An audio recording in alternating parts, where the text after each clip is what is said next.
Hey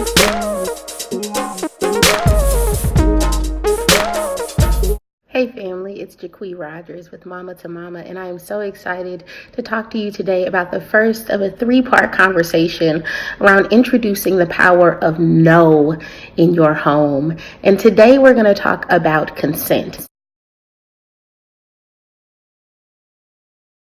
Within the context of home life, consent is something that I've been practicing with my son, Eli, who's now 4, more intentionally lately, because he is in a stage where everything is his and it's mine, mine, mine.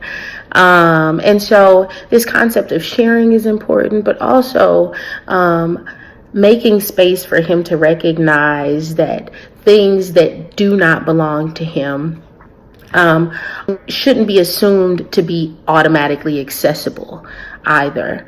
And that permission is oftentimes necessary to be granted access to things that are not his. And respecting that sometimes permission will not be granted and that no is okay and acceptable. And so consent is a great way to emphasize why no is a powerful tool to accepting things that serve and affirm us and denying things that do not. And so introducing the concept and practice of permission and consent is a practical first step to learning the power of no in the home. The emphasis on granting and receiving permission is the start to understanding the rights that we have to our own minds and bodies, but also the limitations to the agency that we have when it comes to the minds and bodies of others. And so depending on your child's age, this conversation can vary and it can look very different.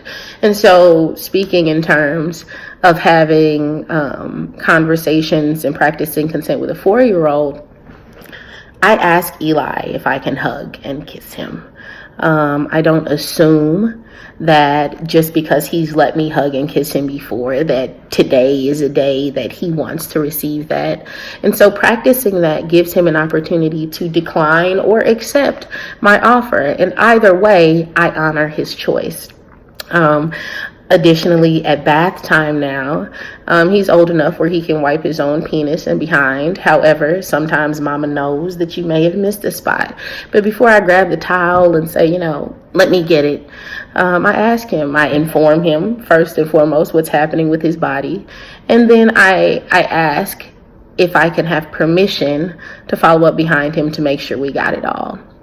Seldom a problem. Sometimes he wants to try to do it again himself. And usually he's successful when he opts to do that. And I've noticed actually that he's been doing that more often. And so a way that I model consent, it's really funny. When I got pregnant with Eli, everybody kept telling me, when he get here, you ain't never gonna have another plate to yourself. And if you know me, I'm the type that will buy you your own before I share the food that I'm eating, because I'm like, this with my food, I'll give anything else. But food is where I draw the line. And so even beyond that, this idea that he could have unlimited access to whatever he wanted just because he was here, really was a concept that I could not jive with.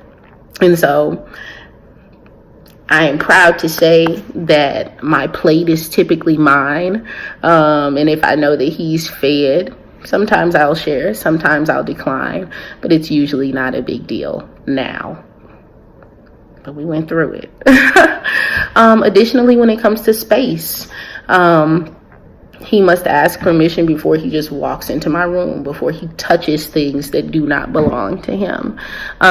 To the extent that I am able, I grant him that same courtesy. And as he gets older, I assume that that's something that will become much more a part of the conversation when it comes to consent. And so ultimately, him learning to say no is necessary. And he has to know that saying no sometimes is necessary, that it's okay, and that it should always be respected, whether it's being used within the context of self-interest or self-preservation. See you next time, family.